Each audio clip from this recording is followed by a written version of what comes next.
تو آپ دیکھیں لوگوں کا کھانا پینا، اوڑھنا بچھونا، آپ کی جسم کے لباس، ساری چیزیں تبدیل ہو جاتی ہیں. سڑک میں، گھر میں، راستے میں، بازاروں میں، مارکیٹوں میں، سب جگہ سب کی حیات و کیفیت تبدیل ہو جاتی ہے. اس سے پتہ چلتا ہے کہ سردی آ گئی ہے. جب سردی آ گئی اور سردی میں ہم داخل ہو گئے، سردی کے ایام یہ چل رہے ہیں، تو ہمارے لیے ضروری ہے کہ کچھ کام کریں. ہمارے لیے ضروری ہے کہ سردی کے موسم میں فائدہ اٹھائیں. سردی کی جو فضیلتیں ہیں اس سے ہم فائدہ اٹھائیں. کیا چیز ہے؟ سب سے پہلا کام، پہلی چیز جو ہے سردی کے موسم میں فائدہ اٹھانے کی ہے، وہ کیا ہے؟ قیام اللیل ہے. قیام اللیل جانتے ہیں؟ رات کی نماز، جس کو آپ تہجد کی نماز کہتے ہیں. ٹھیک ہے؟ حضرت ابو سعید خدری رضی اللہ تعالیٰ عنہ کی روایت ہے کہ اللہ کے رسول صلی اللہ علیہ وسلم نے فرمایا ہے کہ سردی کے موسم میں دن چھوٹا ہو جاتا ہے اور رات لمبی ہو جاتی ہے. تو جب دن چھوٹا ہو جاتا ہے تو اس میں کیا کرو؟ روزے رکھو، اور جب رات لمبی ہو جائے تو اس میں قیام کرو. آپ تصور کریں 10 بجے کا آدمی اگر سو جاتا ہے، ویسے 10 بجے تو کوئی سوتا نہیں جلدی، پردیس میں خاص طور سے، دیہات وہات میں تو سو بھی جاتے ہوں گے. اگر 10 بجے کوئی سو جاتا ہے، صبح کب ہوتی ہے؟ 5:30 بجے تقریباً جا کے آج فجر کی اذان ہو رہی ہے. آج کل کتنی لمبی رات ہے، کتنا آپ سوئیں گے؟ تو رات میں اٹھ کر کے نماز پڑھنا، قیام کرنا ایک مومن کے لیے، متقیوں کے لیے یہ بہت ہی اہم وقت ہے کہ آپ رات میں اٹھیں. سردی کے موسم میں رات لمبی ہوتی ہے اور آپ اس سے فائدہ اٹھائیں. رات جب لمبی ہوتی ہے تو انسان کی آنکھ کہیں نہ کہیں کھل ہی جاتی ہے، یہ نہیں کھلتی ہے. آپ کی کبھی رات 2 بجے آنکھ کھل گئی، کبھی 3 بجے کھل گئی، کبھی فجر سے پہلے کھل گئی. رات میں آنکھ کا کھلنا یہ کوئی مشکل بات نہیں ہے، کھل ہی جاتی ہے. اللہ کے رسول صلی اللہ علیہ وسلم نے فرمایا ہے کہ اگر کسی شخص کی رات میں آنکھ کھل جائے تو اس کو چاہے کہ دعا پڑھے. دعا یاد ہے کسی کو؟ نہیں یاد ہے؟ میں بتاتا ہوں، بہت آسان دعا ہے. رات میں آنکھ کھل جانے پر دعا پڑھنی چاہیے. کیا دعا ہے؟ لا الہ الا اللہ وحدہ لا شریک لہ لہ الملک ولہ الحمد وہو علی کل شیء قدیر وسبحان اللہ والحمد للہ ولا الہ الا اللہ واللہ اکبر ولا حول ولا قوت الا باللہ. اس کے بعد حدیث میں آتا ہے، اس کے بعد بندہ اگر کہے اللہم اغفر لی، اللہم اغفر لی، اللہم اغفر لی، یعنی دعا کرے اور اس کے ساتھ جو چاہے دعا کو ملا لے، اللہ رب العالمین اس کے گناہوں کو معاف کر دیتا، بخش دیتا ہے. اور اس کے بعد اگر وہ وضو بنا کر کے 2 رکعت نمازیں بھی پڑھتا ہے، اللہ تعالیٰ اس کی نماز کو بھی قبول کرتا ہے. بڑی آسان دعا ہے، مشکل نہیں ہے. رات میں آنکھ کا کھلنا یہ ہر آدمی کے ساتھ ہے. آنکھ کھل جاتی ہے، اگر آنکھ کھلے تو اس دعا کو پڑھ لو. اگر اٹھ کے نماز نہیں پڑھ سکتے ہو 2 رکعت تو کم سے کم اس دعا کو تو پڑھ ہی لیا کرو. بہت ہی آسان دعا ہے. اللہ کے رسول صلی اللہ علیہ وسلم نے دوسری حدیث میں بیان فرمایا ہے کہ اللہ رب العالمین اپنے بندے کو دیکھ کر مسکراتا ہے. کس بندے کو؟ جو رات میں اٹھتا ہے، وہ ٹھنڈی کے موسم میں وضو بناتا ہے، وضو بنانے کے بعد 2 رکعت نماز پڑھتا ہے. اللہ تعالیٰ اپنے فرشتوں سے کہتا ہے کہ یہ بتاؤ اس بندے کو کس چیز نے ابھارا ہے جس کی وجہ سے یہ رات میں سخت سردی کے موسم میں اٹھا اور اس کے بعد وضو بنایا، اس کے بعد کھڑے ہو کر کے نماز پڑھ رہا ہے. فرشتے کہتے ہیں اللہ تعالیٰ یہ تیری خوف ہے، تیرا ڈر ہے اور لالچ ہے اس کو، اس بات کی کہ اس کو جنت مل جائے، جہنم سے بچا لیا جائے، امن و امان چاہتا ہے. یہ اللہ رب العالمین فرماتا ہے اے فرشتوں تم گواہ رہنا، اگر اس بندے نے میری خاطر، میرے خوف سے، میرے ڈر سے یہ کام کیا ہے تو میں نے اس کو معاف کر دیا، بخش دیا اور اس کو اپنے امن و امان میں لے لیا. تو رات میں نماز پڑھنے کا یہ فائدہ ہے. قیام اللیل، تہجد کی نماز پڑھنا، اس کے بڑے فضائل ہیں. تو رات اگر لمبی ہو تو ہمیں اس کا فائدہ اٹھانا چاہیے.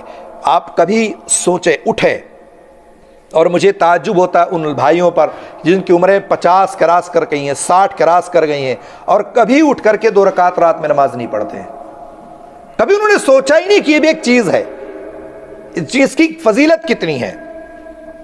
اس لیے آپ اٹھیں، اور اگر جوانی میں اگر آپ یہ کام کریں تو آپ کے لیے مزید فائدہ ہے. جوانی کی عبادت اللہ تعالیٰ کو بہت پسند ہے، اس لیے رات میں اٹھیں اور نماز پڑھیں. اللہ کے رسول صلی اللہ علیہ وسلم نے ایک بار وہ حدیث آپ کو یاد ہوگی، کہا کہ یہ بتاؤ کہ فرض نماز کے بعد کون سی نماز سب سے زیادہ افضل ہے؟ کون سی نماز ہے؟ تہجد کی نماز. افضل الصلاۃ بعد الصلاۃ المکتوبہ صلاۃ اللیل. فرض نمازوں کے بعد سب سے زیادہ اگر کوئی نماز اللہ کو محبوب ہے، بہتر ہے، تو کون سی نماز ہے؟ رات کی نماز ہے.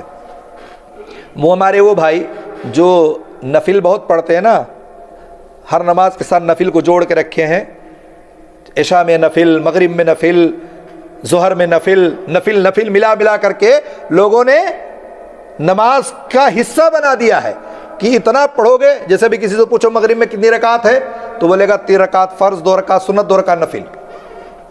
عشاء میں کتنا ہے؟ کہے گا 4 رکعت فرض، 2 رکعت سنت، 2 رکعت نفل، 2 رکعت نفل، 2 رکعت سنت، 2 رکعت 17 رکعت لے کے جائے گا.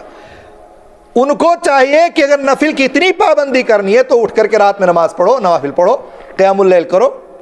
لیکن نہیں، وہاں بھی آسانی چاہیے. تو کہنے کا مقصد یہ ہے کہ رات میں اٹھ کر کے نماز کا پڑھنا اگر رات لمبی ہو تو آپ کے لیے زیادہ بہتر اور زیادہ افضل ہے. رات میں اٹھو اور نماز پڑھو. ٹھنڈی کے موسم کے تعلق سے وضو بنایا جاتا ہے. وہ آپ وضو بناتے ہیں، وضو بنانے کی بڑی فضیلت ہے، بے شمار فضیلتیں ہیں، آپ نے بارہا سنی ہوگی. لیکن اس حدیث میں جو میں بیان کرنے جا رہا ہوں، اس حدیث میں آپ دیکھیں اس میں کیا بیان کیا گیا ہے. اللہ کے رسول فرماتے ہیں الا ادلکم علی ما یمحو اللہ بالخطایا ویرفع بہ الدرجات. صحابہ کرام سے اللہ کے رسول نے کہا کہ کیا میں تمہیں اس بات کی خبر نہ دے دوں، بتا نہ دوں، جس کے ذریعے سے اللہ تمہارے گناہوں کو مٹا دیتا ہے اور تمہارے درجات کو بلند کر دے گا.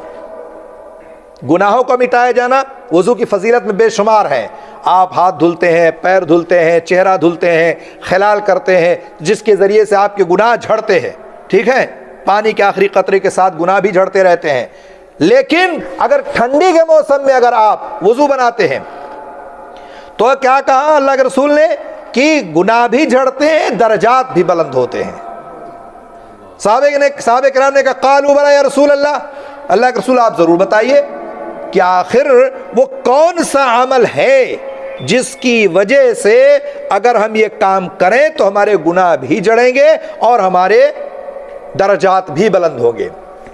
اللہ کے رسول صلی اللہ علیہ وسلم نے فرمایا، کیا کہا آپ نے کہ مشقت اور ناگواری کے باوجود، تکلیف کے باوجود، شدت برد، سخت ٹھنڈی کے باوجود مکمل کامل ترین وضو کرنا،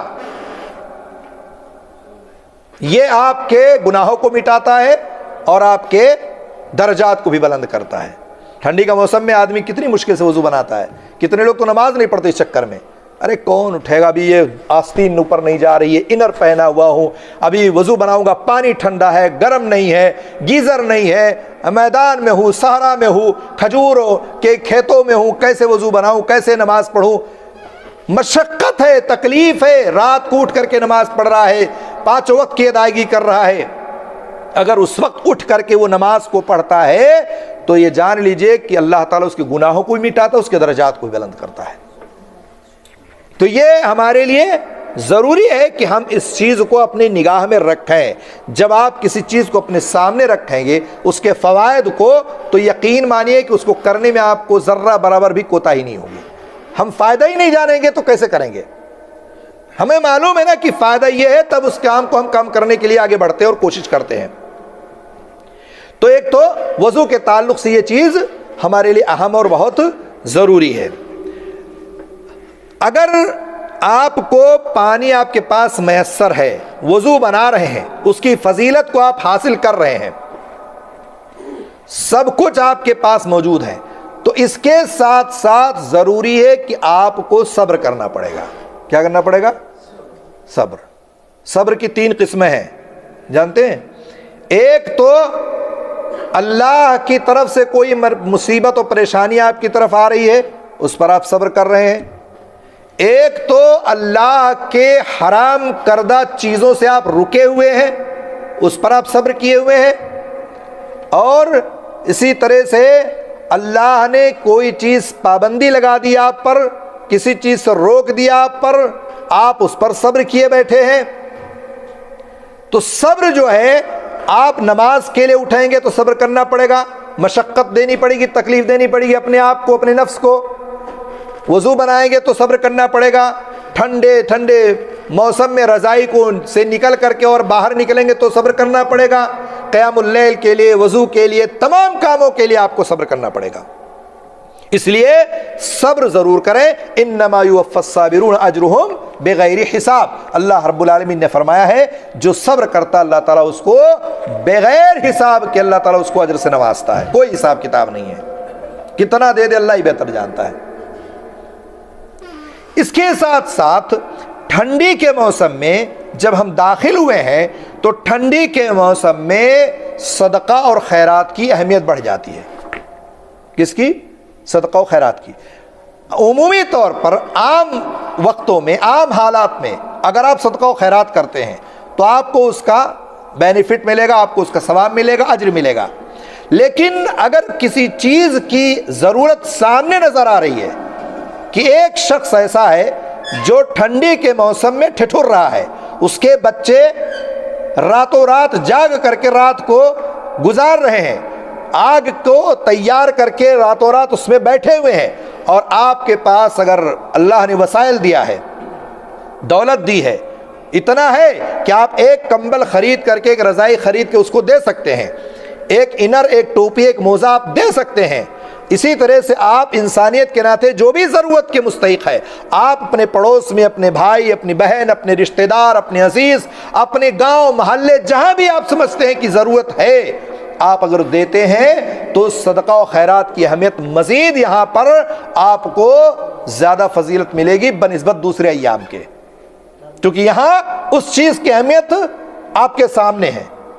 اور اللہ کے رسول صلی اللہ علیہ وسلم نے فرمایا نا کہ اگر کسی بھوکے کو کھانا کھلا دیا جائے، کسی کپڑے کو، کسی ننگے کو، کسی ضرورت مند کو کپڑا پہنا دیا جائے تو یہ بہت بڑا عمل ہے، اجر کا بہت بڑا کام ہے یہ. اس لیے یہ کام ہمیں ٹھنڈی کے موسم میں کرنا چاہیے. صدقہ و خیرات کی اہمیت ہے، اس کے لیے ضروری ہے کہ ہم یہ کام بھی اپنی زندگی میں کرتے ہیں. بہت سارے بھائی ہمارے ایسے ہیں اس کی طرف کبھی سوچتے ہی نہیں ہیں، کبھی توجہ ہی نہیں دیتے، بس اپنی مست ہے، اپنے میں اپنا چل رہا ہے، اپنا گھر چل رہا ہے، اپنی بیوی بچوں میں کر رہے ہیں، لیکن کبھی اتنا دھیان نہیں دیتے کہ ہمارے بھائی کا کیا حال ہے، ہمارے بہن کا کیا حال ہے، ہماری رشتہ داروں کا کیا حال ہے، ہمارے پڑوس کا کیا حال ہے. ضروری ہے کہ آپ اس چیز پر دھیان رکھیں اور اپنی نگاہوں کے سامنے ساری چیزوں کو رکھیں. تو یہ ہمارے لیے بہت اہم ہے صدقہ و خیرات. ٹھنڈی کا موسم جب آ جاتا ہے تو ظاہر سی بات ہے ٹھنڈی کے موسم میں کچھ ایسے مسائل ہیں جن کا جاننا ہمارے لیے ضروری ہے. جیسے ایک آدمی ہے، بہت بزرگ ہے، پانی نقصان کر رہا ہے اس کو، شدت کی وجہ سے، شدت برد ٹھنڈی کی وجہ سے گرم پانی کا انتظام نہیں ہے. اب اس کو تو وضو بنانا اور نماز پڑھنی ہے، تو نماز کیسے پڑھے گا وہ؟ ایسی صورتحال میں نماز کی معافی نہیں ہے. اگر پانی نقصان کر رہا ہے، اگر بیماری کی وجہ سے ڈاکٹر نے منع کر دیا پانی چھونے سے، اگر پانی نہیں ہے، اگر پانی پر قبضہ اور قدرت نہیں ہے، اگر پانی اتنا ہے کہ سوا پی سکتے ہیں، پانی صرف اتنا ہے کہ کھانا بنا سکتے ہیں، پانی صرف اتنا ہے کہ آپ اپنی ضروریات زندگی میں ہی صرف استعمال کر سکتے ہیں، وضو بنائیں گے، نہائیں گے تو ختم ہو جائے گا. پانی ایسا ہے کہ دشمن کا خوف ہے، ڈر ہے، باہر نکلنے جا رہے ہیں اور پانی لینے جا رہے ہیں تو آپ کو مار دیا جا سکتا ہے، آپ کو نقصان پہنچ سکتا ہے. ایسی صورتحال میں اللہ کے رسول صلی اللہ علیہ وسلم نے اور اللہ تعالیٰ نے ہمیں اجازت دی ہے، رخصت دی ہے کہ وضو کے جگہ پہ کیا کریں گے؟ تیمم کریں گے. اللہ تعالیٰ نے قرآن میں کہا ہے نا کہ اگر پانی نہ ملے فَإِن لَّمْ تَجِدْ مَاءً فتیمموا صعیدا طیبا فامسحوا بوجوہکم وایدیکم منہ. اگر پانی میسر نہ ہو تو کیا کرو؟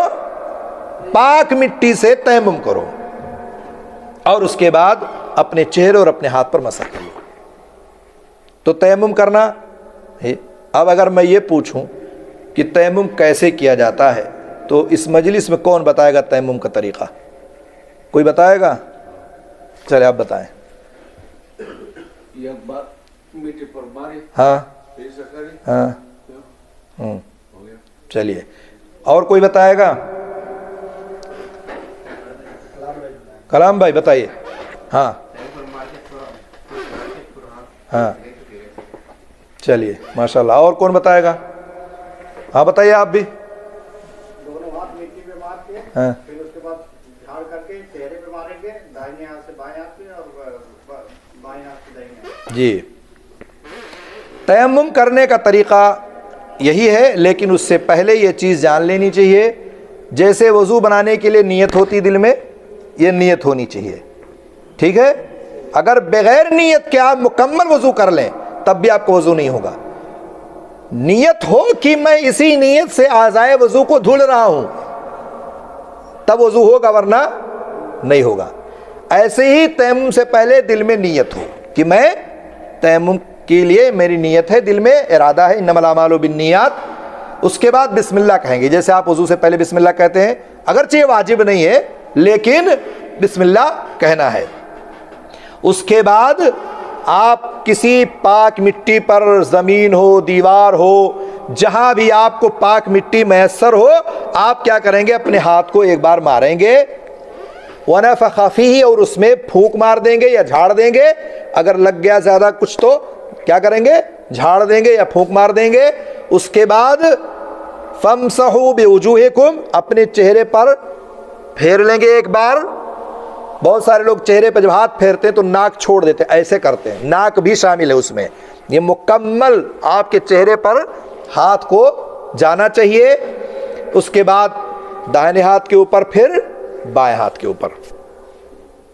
تیمم میں بہت سارے، میں تقریباً باہر جب نکلتا ہوں، ریگستانوں میں جب جاتے ہیں شیخ، 50 لوگوں سے پوچھ ڈالا، کسی نے تیمم کا طریقہ نہیں بتایا. الحمدللہ آپ لوگ تو بہت بہتر ہے، جانتے ہیں.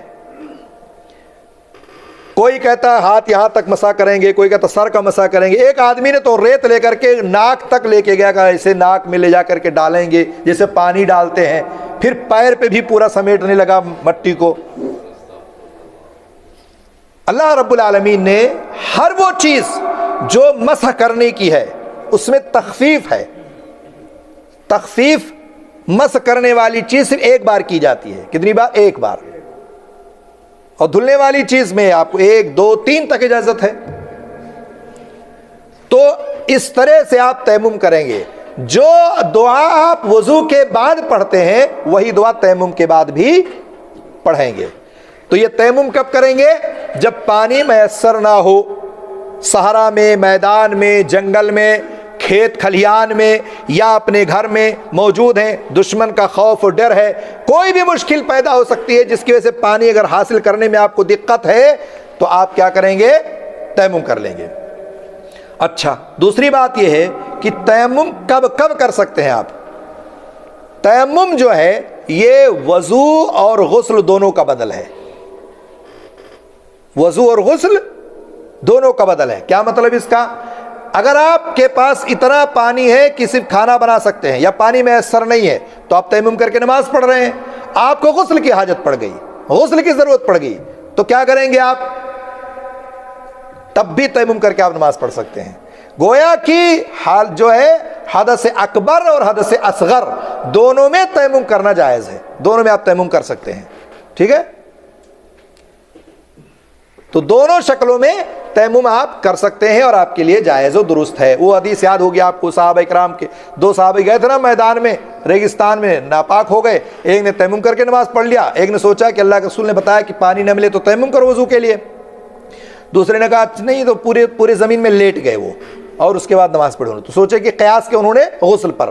اللہ کے رسول کے پاس آئے، واقعہ بیان کہ اللہ کے رسول مسکرائے، کہا نہیں تیمم کر لیتے تو کافی تھا، یہ لیٹنے اٹھنے کی ضرورت نہیں ہے. تو تیمم، وضو اور غسل دونوں کے لیے آپ کر سکتے ہیں۔ جن چیزوں سے وضو ٹوٹ جاتا ہے انہی چیزوں سے تیمم بھی ٹوٹ جاتا ہے۔ وضو کن چیزوں سے ٹوٹتا ہے؟ خارج من السبیلین، پیشاب اور پاخانے کے راستے سے کوئی بھی چیز نکلتی ہے، پیشاب، پاخانہ، ہوا کا خارج ہونا، ٹھیک ہے، منی، مزی، ودی، حیض، نفاس، یہ تو غسل فرض کر دیتا ہے، استحاضہ، یہ ساری چیزیں جتنی بھی شکلیں ہیں پیشاب پاخانے کے راستے سے، اس سے وضو ٹوٹ جاتا ہے اور تیمم بھی ٹوٹ جاتا ہے اسی سے۔ اسی طرح سے گہری نیند سے وضو ٹوٹ جاتا ہے، تیمم بھی ٹوٹ جائے گا۔ اونٹ کا گوشت کھانے سے اس سے وضو ٹوٹتا ہے، تیمم بھی ٹوٹ جائے گا، ٹھیک ہے۔ شرمگاہ کو ہاتھ لگانے سے بغیر کپڑے کے، اس سے بھی وضو ٹوٹ جاتا ہے تو تیمم بھی ٹوٹ جاتا ہے، ٹھیک ہے۔ اسی طرح سے اگر آپ کو پانی مل جائے تو تیمم آپ کا ٹوٹ جائے گا۔ آپ تیمم کر کے یہاں سے نکلے مسجد میں، راستے میں مسجد میں پانی مل گیا آپ کو، تو اب آپ تیمم سے نماز نہیں پڑھ سکتے ہیں، نماز سے پہلے آپ کو پانی میسر ہو گیا، آپ کو وضو بنانا پھر نماز پڑھنا ہے۔